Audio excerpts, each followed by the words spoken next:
games designed to trick you that aren't gacha games.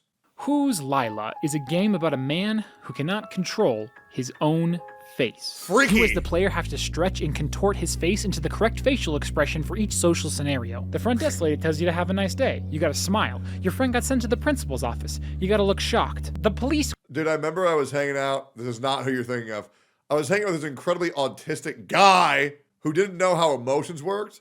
So like when we'd be in social situations, I would have to whisper in his ear, you should smile there, or pay more attention, laugh, because it was that bad. Giga autismo, bro.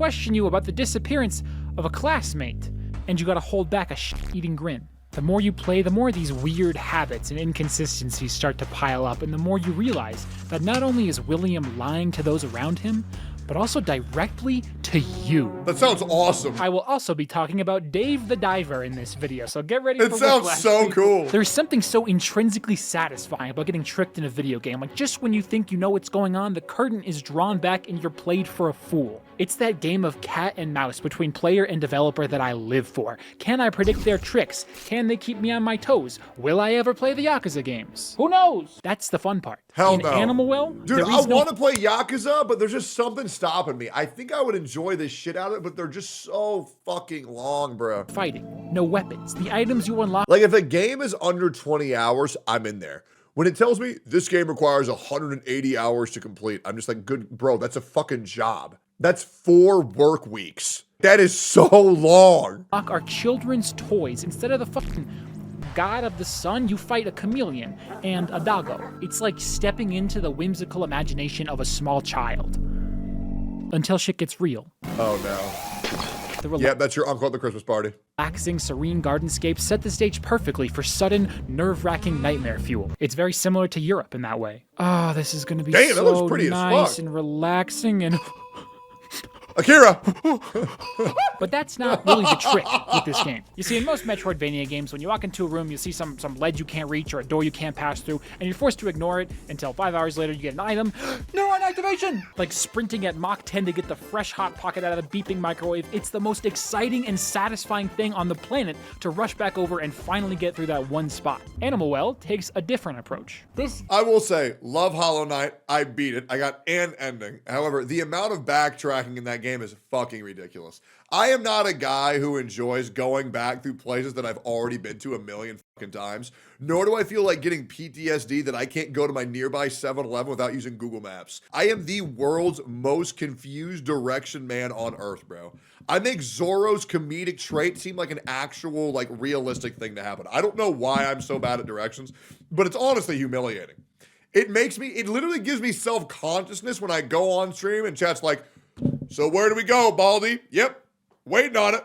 Get there, buddy boy. I just fucking can't. I would rather fight Millennia Blade of Mikola 1,000 times and have to traverse Mario 64. I'm good. Game will hide items and secrets and entire rooms right in front of your eyes, and you'll walk right past them without noticing until an hour later when the veil is lifted and your entire perspective is flipped on its head, turning all of those old areas you've already explored into uncharted territory again. The difference is that in a typical Metroidvania, you're not discovering anything when you get that item and run back. Yeah. The player already knew that there was a path there, they're just excited to get back and actually pass through it. Yeah. In Animal Well, when you come back with a new item or new knowledge about the game, it's like you're rediscovering the game again for the first time. So instead of one big aha moment when you pick up a new item, it's like you get 40 smaller aha moments spread out as you traverse back through areas that you've already been really and discover everything that's been hiding right in front of your face. Pieces of decoration you've been walking by without a thought for hours turn out to be hugely important gameplay mechanics. You'll find an item, be using it for hours, and then suddenly discover an entirely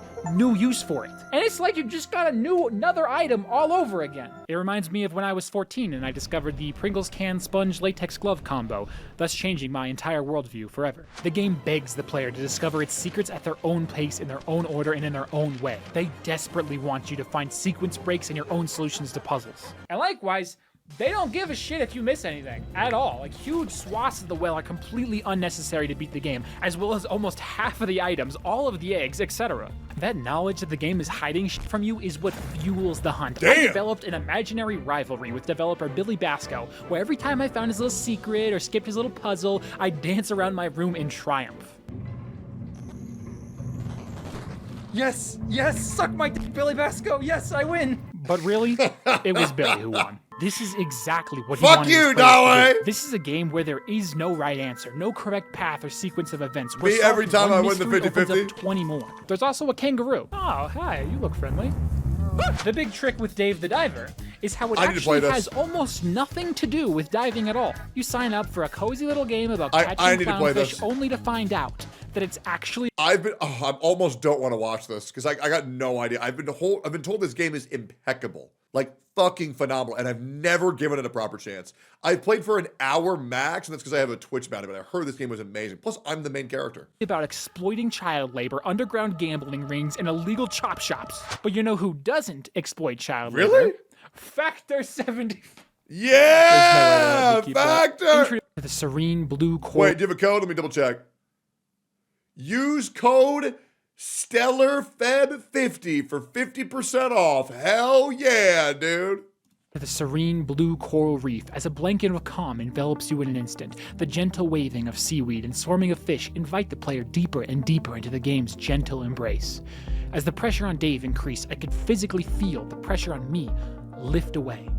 Then boom, there's a giant fucking squid you gotta fight. Oh my god! What the fuck? Oh my god! What is happening? Bro, that looks so... This game is This awesome. isn't Dave the Diver? This is how wildly unpredictable it is. You cannot go 20 minutes in this game without them introducing some completely new and unrelated gameplay mechanic out of nowhere. Every harpoon, for example, comes with a different minigame to catch fish. It doesn't just apply some lame effect to the fish, it fundamentally changes how you interact with the game. And to keep things as absolutely engaging as humanly possible, interacting is always done with a different button. They're using space, F, left click, right click, spin the mouse. When you're in a life-threatening situation, the game mimics the panic within Dave in the player by making them press all these fuck-ass keys that are otherwise never used. And then you've got the welding minigame, and the seahorse racing, and the camera, and the boss fights, and the cooking, and the minigame specifically created for this one 10-second interaction of petting a whale. This is the best one. They continuously play new mechanics at the player over and over, providing sudden and drastic changes in gameplay that make it impossible to sink into monotony, but they never overwhelm the player. Each of these minigames is one and done, never to be used again, because the next one is going to be even better. I love how easy it is to get sucked into all the different sections of this game. Strategically targeting certain plants and fish for the best recipes and bonuses is extremely rewarding, and the story is worth progressing for a lot of reasons, but mostly because of these really funny animations that they play. But I, for one, was obsessed with the sushi restaurant. Every day after you dive for fish, you come back to this funny black dude to run a sushi restaurant so you can get more money to help you dive deeper, kill bigger fish, or to upgrade the restaurant. I was min-maxing the shit out of... That's not what my grandpa calls him. My grandpa calls him Terry Crews, because he looks like famous actor Terry Crews. Every single dish, getting all the perfect staff, upgrading my farms and recipes. Oh, the mermaids are dying. Do I look like I care? The money's got to get made, people. I just finished completely... Wait, what y'all think I was gonna say? What are y'all trying to say, man? Automating Dave's job. It's like Factorio, but for people with slightly less autism. Side note, we don't pay taxes. Should I play that shit to get ready for Enfield? Rules. The next shiny object Factorio also looks like a banger. Screen. The next festival just a few days away. That next story beat just a little bit deeper, forming this giant breadcrumb trail that kept me glued to my screen. And just when you think you're one step ahead, just when you think you can predict what's coming next, they throw the entire complete game of Balatro in just to fuck with you. Yeah! The Stanley Parable is the godfather of all games that trick you. Amazing. It's a game about an office worker named Stanley who wakes up one day to find that all I've of played his the fuck out of this. One of my favorite mysteries. Gone. And this obnoxious A narrator classic. talks over everything A and fucking tells you classic. what to do. When Stanley came to a set of 2 open doors, he entered the door on his left. But I am not some baby simpleton, you say to yourself. I will not listen to this dictator narrator. So you go through the door on the right, and you have just fallen victim to this game for the next 5 hours. This is the central gameplay mechanic. The narrator tells you to do one thing, and you have the choice to comply or defy. But this betrayal is all meticulously planned for. Every time the narrator tells you to do one thing, the game is actually secretly screaming, begging, and pleading with you to do the exact opposite. Okay, of course they know I disobey that time, but they didn't expect me to jump off the forklift. Someone you've... What? Really?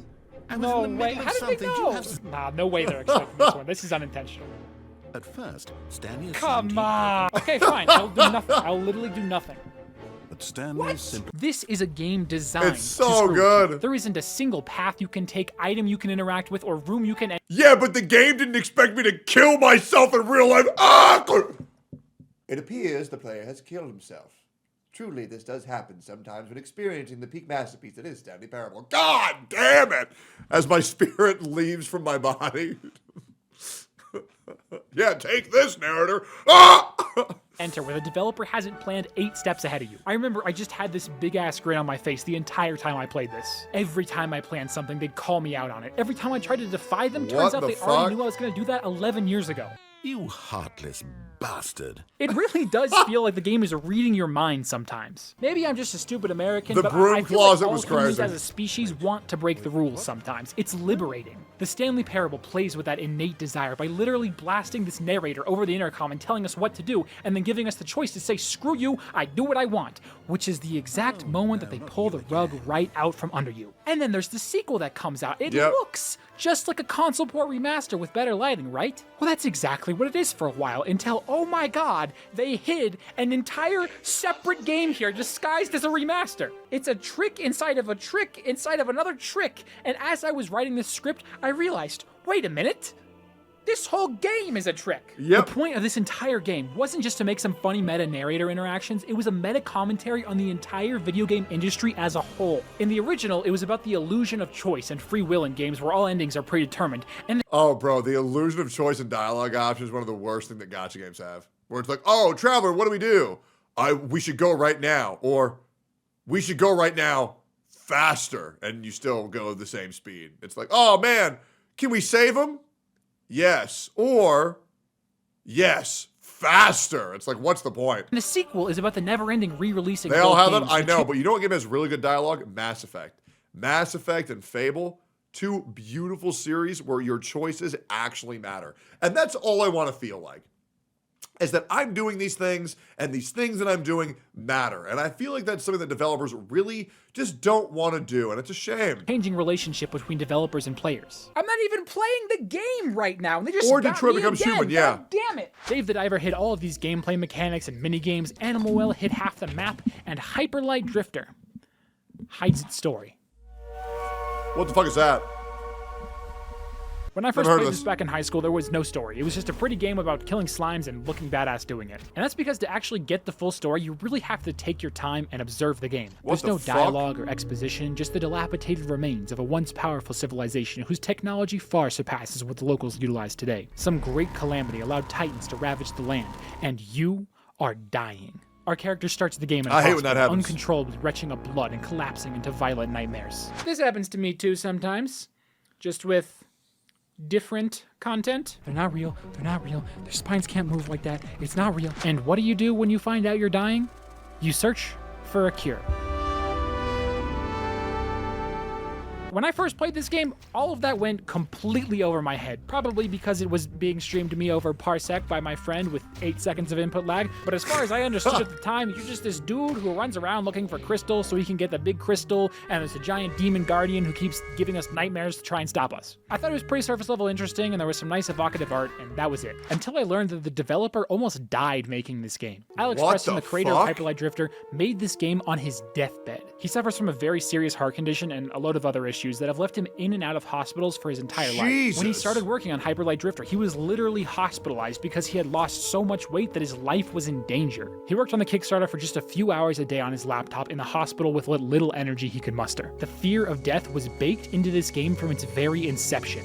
And suddenly, Bro. the context of the game makes a lot more sense. That demon from the start, it's not just what caused our disease, it is the disease. Those random crystals, that's the cure we're searching for. It's not a coincidence that the only thing close to a friend guiding us on our journey bears a striking resemblance to the Egyptian god of death. The disease stays with us as we imagine all the Damn. horrible ways it'll take us out. People who fought harder than we did succumb to the disease game right looks before pretty our eyes. good. The soundtrack is one of the best soundtracks I've ever heard in my life. It has such an incredible weight to it. Diablo 2, simultaneously also beautiful great and haunting. soundtrack. It entrances you Metal with Gear breathtaking Rising pixel art Revengeance. without ever letting you forget about the crushing weight of your affliction. But we keep moving forward, keep searching, we fight back against the disease as hard as we can, but instead of a cure, all we find are new weapons, new ways to lash out at the world around us. You get a lot of vague hints and obtuse imagery, but the player is ultimately left to interpret the Yeah, what does the frog with the mold growing on its head mean? Is that like the stepmother that was ruining your life, or like what's the frog mean? Game for themselves. Pretty much all of what I just said is an interpretation, and that's why it's not really a spoiler, because I think you'll probably come up with your own. It's such an interesting way to tell a story, and it's one that's completely possible to miss entirely if you don't pay attention. Although, thankfully, he is still alive. Alex made this game with the assumption that he would die soon, wanting only to share something special with the world before he left. Yes, there are hidden lore tablets and stuff in this game, but the trick is that this story is actually Alex's story. Hyperlight Drifter shares the unique experiences and perspectives of a man who knows he's gonna die. And when I found that out, it recontextualized everything in the game for me. I've never been so happy to be tricked like this. That's beautiful. We should try that shit, chat. Okay, we can talk about the creepy one now. Thank God. This game's so incredibly hard, you guys have no idea. If you like any of these games, play Who's Lila Blind. It is incredible. I promise. Okay, so William can't control his facial expressions as well. It's a little bit like how Elon Musk can't seem to control his body. What is he with the face instead? So the player has to stretch and contort his face into the right shapes. Different expressions at different points in the conversation might incite different reactions in people. And to fully uncover all of the mysteries, you need to master how to fake a smile, how to intimidate someone, how to get out of an interrogation. But sometimes there's this sadistic part of you that just can't help but make completely inappropriate faces for the given circumstance. Sometimes you're not the only one. The more you play, the more you start to realize that William is not a normal guy. So you start to question him, you start to take notice of all the weird little habits he has.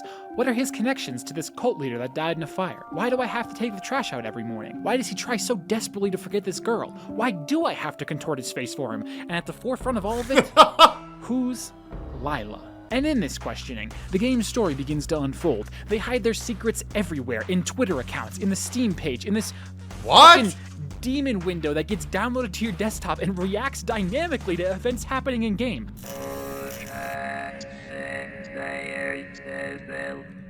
What the fuck? Links are copied to your clipboard. Scenes take place in all different time periods, and you have just become a detective investigating yourself.